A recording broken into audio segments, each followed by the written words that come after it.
Hello' everyone, মোৰ আন এটি ভ্লগলৈ আপোনালোক সকলোকে স্বাগতম জনাইছোঁ। এইটো আচলতে বহুত দিনৰ ভ্লগ, এপ্ৰিলৰ বহাগ বিহুৰ উৰুকাৰ দিনাৰ ভ্লগ। আচলতে এয়া মাহঁতৰ ঘৰত এয়া মাটন বনি আছে আৰু এইটো কি জানেনে, কঁঠালৰ মুচিখিনি এনেকৈ সিজাই লৈ এনেকুৱা ধৰণৰকৈ কৰি লৈছে। মোৰ দেউতাই বনোৱা এটা ৰেচিপি আপোনালোকক দেখাই আছোঁ। স্পেচিয়েলি এইটো দেখাবলৈ ভ্লগটো কৰিছোঁ। এনেকৈ জলকীয়াখিনি কাটি লৈছে। আপোনালোকে জলকীয়া দিবও পাৰে, নিদিবও পাৰে, এইটো নিজৰ কথা, কিন্তু দিলে ভাল লাগে।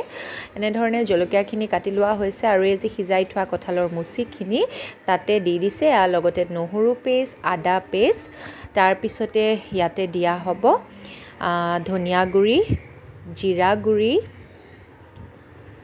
আৰু কাশ্মীৰী ৰেড মিৰ্চ। এইটো জ্বলা নাথাকে, সেইটো আচলতে কালাৰটোৰ কাৰণে দিয়া হয়। আৰু এয়া সোৱাদ অনুসৰি নিমখ, আৰু এইখিনি ভালদৰে সানি লোৱা হ'ব।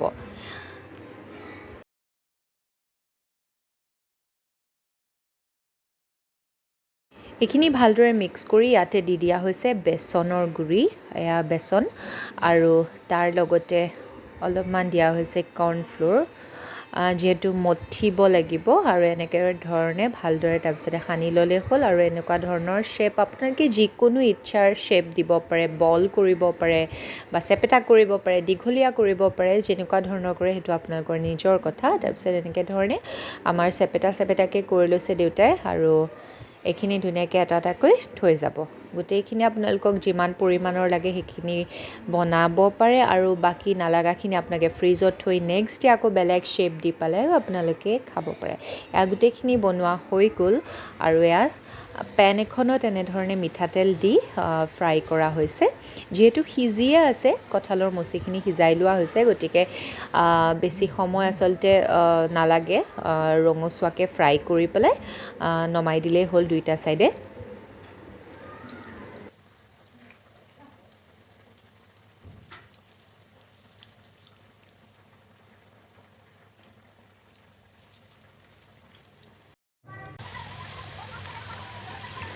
আধা হৈ গ'ল, তাৰপিছতে নেক্সট বেটচটো বহাই দিয়া হ'ল, আৰু এইখিনিও ইতিমধ্যে হৈ গৈছে ধুনীয়াকৈ ফ্ৰাই। আৰু তাৰপিছতে একেখন পেনতে দি লোৱা হ'ব পিঁয়াজ। যিহেতু গ্ৰেভি বনোৱা হ'ব, গতিকে পিঁয়াজ অলপ সৰহকৈ দিলে ভাল হয়। এয়া পিঁয়াজৰ পেষ্ট দি দিয়া হৈছে।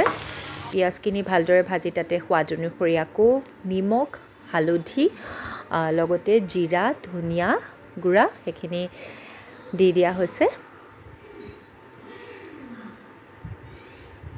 তাৰপিছতে আদা নহৰু পেষ্ট, যিমান এনেকুৱা আমাৰ যিখিনি সদায় ব্যৱহাৰ কৰি থকা মছলা, আদা নহৰু জিৰা ধনিয়া, এইখিনি আচলতে বেলেগ একো মছলা ব্যৱহাৰ কৰা নহয়। এইখিনি বস্তুৱে দি পেলাই আপোনাৰ ভালদৰে এইখিনি ভাজ খোৱাৰ পিছত মছলাখিনি যেতিয়া কেঁচা গোন্ধটো যাব, তাৰপিছতে ইয়াতে আমি এড কৰি দিম পানী। আৰু এইখিনি আচলতে অলপ পানী, যে আমাৰ থৈ দিয়া পানীখিনি যিখিনি বাচনটোতে আকৌ গুলি পেলাই ঢালোঁ, সেইখিনি আচলতে লাগি নধৰিবৰ কাৰণে। আৰু ইয়াতে দিয়া হৈছে এয়া জালুকৰ গুড়ি। তাৰপিছত উতল আহোঁতে মই পানী দিলোঁ, সেইখিনি আচলতে ইমান খৰকৈ দেখুৱাৰ কাৰণে বহুত সোনকাল যেন লাগিছে।